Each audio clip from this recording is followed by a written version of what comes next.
네, 여러분 안녕하십니까? 음주운전 차량에 치여 숨진 윤창호 씨 사건을 계기로 음주사고 유발자를 엄단하는 윤창호법 제정 운동이 본격화되고 있습니다. 윤 씨의 친구들이 음주운전 근절을 위해서 국화 배지 판매를 시작했습니다. 첫 소식 김윤아 기자가 보도합니다. 음주운전 차량에 치여 뇌사 상태에 빠졌다 46일 만에 세상을 떠난 윤창호 씨. 윤 씨의 친구들은 다시는 이런 일이 생기지 않도록 하겠다는 다짐으로 작별 인사를 대신했습니다. 정의로운 사회를 위해 역경을 헤치고 너의 이름 석자가 명예롭게 사용될 수 있게 움직일게. 그리고 이제 그 약속대로 움직이고 있습니다. 음주운전으로 인한 상처와 억울한 희생을 막자는 의지를 담아 국화 모양의 배지를 만들어 판매하기 시작한 겁니다. 지난 4일부터 블로그와 SNS를 통해 벌써 500개가 넘는 주문을 받았습니다. 이게 사람들의 인식 속에서 또 금방 잊혀질 수도 있단 말이에요. 그런데 저희가 이 배지를 판매하고 사람들이 이 배지를 같이 소지하고 있음으로써 이걸 한 번 더 보고 음주운전의 심각성이라던가 음주운전 처벌을 강화하자는 내용의 윤창호법 제정 운동도 확산되고 있습니다. 친구들은 법안의 빠른 처리를 호소하며 서울과 부산에서 10,000명을 목표로 서명운동을 벌이고 있고 여야는 올해 안에 윤창호법을 국회에서 신속하게 처리하기로 합의했습니다. 윤 씨의 희생이 남긴 울림의 메시지는 너무나도 분명합니다. 단 한 잔이라도 술을 마시면 절대 운전을 하지 말아야 한다는 이 당연한 원칙이 이제라도 바로 설 수 있도록 인식 변화가 시급합니다. MBC 뉴스 김윤아입니다. 우리나라와 일본의 8개 도시 시도지사들이 부산에 모였습니다. 초고령 사회 대응을 위해서 서로 머리를 맞댔는데요. 앞으로 노인복지 현장 전문가를 교류시켜서 고령화 시책도 공유하고 또 연계된 사업 시행도 함께 검토하기로 했습니다. 자세한 내용을 이두원 기자가 전합니다. 이미 1990년대에 고령 사회에 진입했던 일본. 현재는 5명 가운데 1명이 70살 이상일 정도로 초고령 사회 문제가 심각합니다. 부산도 65살 이상 인구가 58만 명에 달해 16.9%로 전국 14.6%보다 높고 2022년에는 초고령 사회에 진입합니다. 본격적인 대응이 필요한 상태. 부산과 경남, 전남, 제주를 비롯해 후쿠오카 등 일본 4개 현의 시도지사들이 부산에 모여 이 문제를 논의했습니다. 우선 우리나라보다 먼저 초고령 사회에 진입한 일본의 대응 사례를 공유했습니다. それからもう一つはですね、仕事じゃなくて地域のいろんな場面で活躍をしていただくということです。例えば小学校や中学校に行って、その高齢の方々が子どもたちと触れ合ったり、いろんなことを地域の伝統とかを教えていくこと。 부산도 신중년 일자리 창출, 고령 친화 마을 운영 등 노후 지원, 4차 산업기술 활용 돌봄 체계 구축, 고령 친화적 도시 조성 등 5가지 추진 방향을 제시했습니다. 일자리가 복지라고 볼 수 있는 거죠. 그래서 노인 여러분들을 위한 일자리를 매년 5,000개 정도씩 더 늘려나가는 그러한 계획을 갖고 있습니다. 8개 도시 시도지사들은 노인복지 현장 전문가 교류회를 열기로 하는 내용의 공동선언문을 채택했습니다. 해마다 열리는 회의에서 초고령 사회 대응 방안은 지속적으로 보강되고 구체화될 전망입니다. 내년 한일 해협연안 시도현 교류 지사회의는 일본 나가사키현에서 개최됩니다. MBC 뉴스 이두원입니다. 지금 세계 해운업계에는 4차 산업혁명 바람이 거세게 불고 있습니다. 이미 주변 경쟁국에서는 이에 발빠르게 대처를 하고 있는데요. 이제 우리도 전문 인력을 양성하는 등 적극적으로 대응해야 한다는 지적입니다. 보도에 박준호 기자입니다. 해외 대형 선사들이 빅데이터와 블록체인 등 차세대 기술을 활용해 잇따라 물류 경쟁력 확보에 나서고 있습니다. 중국 최대 해운 선사인 코스코가 올해 1월 빅데이터 플랫폼을 구축한 데 이어 일본 선사 NIK는 자동운항 선박을 새 경영 목표로 설정했습니다. 세계 최대 선사인 머스크도 올해 5월 IBM과 손잡고 블록체인 기술을 도입하는 등 물류 혁신에 나섰습니다. 참여하는 모든 사람들이 사용하는 문서들을 다 온라인화 시켜버렸습니다. 디지타이제이션. 문서를 없애버렸어요. 문서를 없애고 다 블록체인의 망으로 올린 겁니다. 하지만 국내 선사들의 대응은 늦습니다.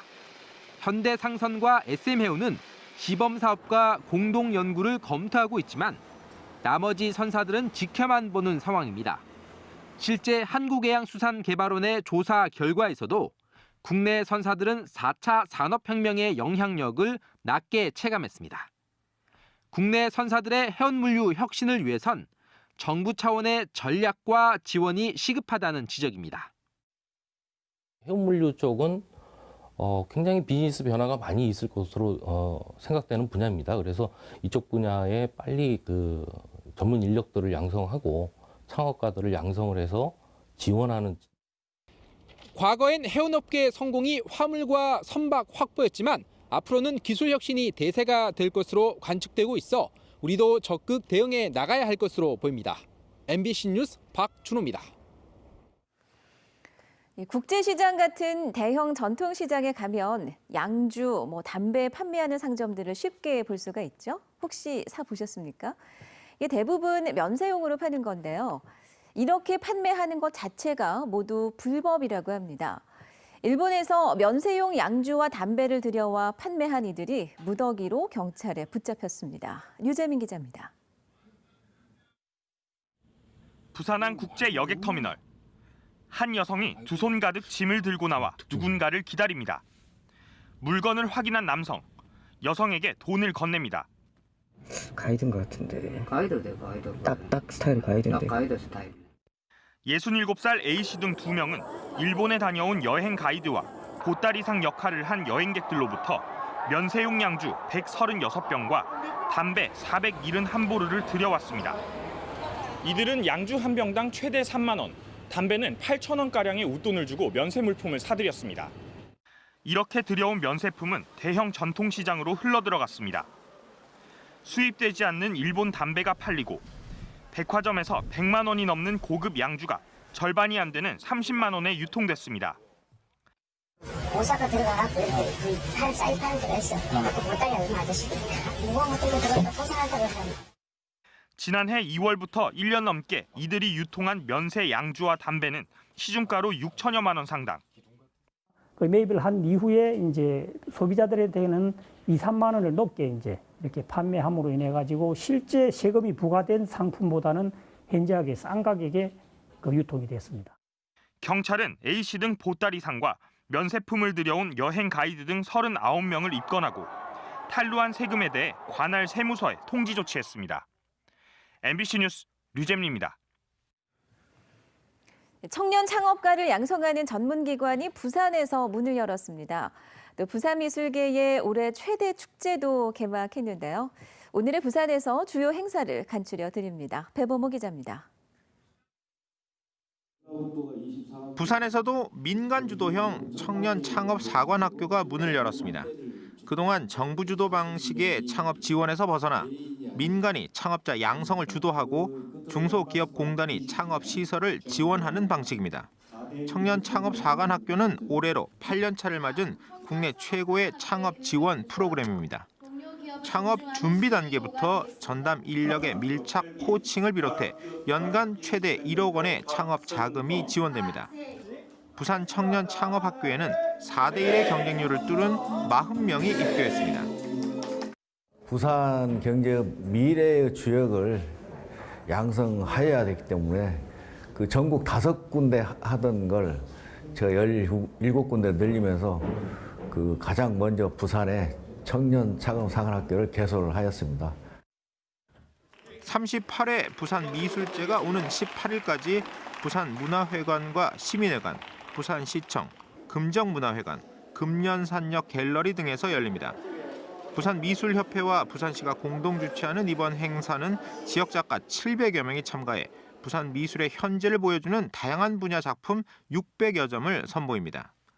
지난 1981년 시작된 부산미술제는 지역 최대 규모의 미술 전시회로 부산을 기반으로 활동하는 작가들의 창작열을 고취해 부산 미술인으로서의 자긍심을 높여주고 있습니다. 오늘의 부산이었습니다.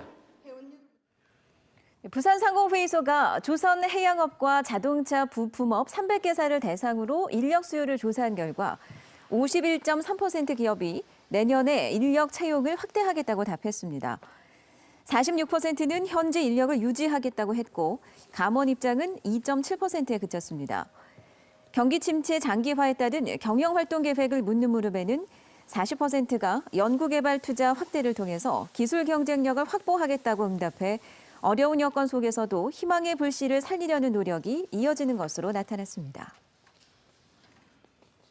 올해 부산항 환정화물 비중이 역대 최고치를 기록할 것으로 전망됩니다. 부산항만공사에 따르면 올해 1월부터 10월까지 부산항 컨테이너 물동량은 1,749만 개로 이 가운데 환정화물이 926만 개를 차지해 환정화물 비중이 53%를 차지했습니다. 부산항 환정화물 비중은 지난 2014년 처음으로 50%를 넘어선 뒤 물동량 확보를 위해 해운선사 등의 인센티브를 지급하면서 환적 비중이 계속 높아지는 추세입니다. 해적 퇴치, 선박, 호송 등의 임무를 수행할 청해부대 장병들이 오늘 소말리아 해역으로 떠났습니다. 해군 작전사령부는 부산에서 장병들을 태운 청해부대 28진 최영함이 출항했다며 현지에서 왕건함과 임무를 교대할 예정이라고 밝혔습니다. 최영함은 2011년 소말리아 해역에서 피랍된 3호 주얼리호 구출 작전에 투입돼 선원 21명 전원을 구조했던 함정입니다. 오늘 15일 대학 수학능력 시험을 맞아서 시험 당일 고사장을 중심으로 특별 교통관리를 실시합니다. 수능 문답지를 이송할 때는 무장경찰관이 동행하고 시험일까지 문답지 보관 장소에는 무장경찰관이 24시간 상주합니다. 시험 당일 부산 지역 59개 고사장 주변에는 교통경찰과 모범운전자가 집중 배치돼 대중교통과 수험생 탑승 차량 우선의 교통소통에 나설 예정입니다. 오후 1시 10분부터 2시 35분까지 듣기평가 시간대에는 사이렌이나 대형 화물 차량 등 소음이 많이 발생하는 차량을 우회시킬 계획입니다. 부산지검은 해운대 LCT 개발 사업을 하면서 각종 비리를 저지른 이용복 회장을 도피할 수 있게 도운 혐의로 47살 A씨를 구속 기소했습니다. 유흥주점 업주였던 A씨는 2016년 8월 검찰 등 수사기관의 추적을 받던 이 씨에게 속칭 대포폰 10여 대와 대포 차량 석 대를 제공해 이 씨의 도피를 도와준 혐의를 받고 있습니다.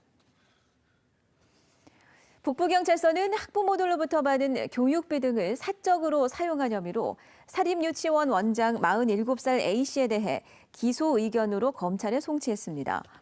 A 원장은 지난해 5월부터 7개월 동안 북구의 한 사립유치원을 운영하면서 교육 용도로만 사용할 수 있는 교육비 등 1억 2천만 원을 개인 계좌로 받은 뒤 이 가운데 7,400만 원을 지인에게 무단으로 빌려준 혐의를 받고 있습니다. A 원장은 지인에게 돈을 빌려준 건 맞지만 그 이상의 개인 돈을 유치원 계좌로 넣었다며 혐의를 부인하고 있는 것으로 전해졌습니다.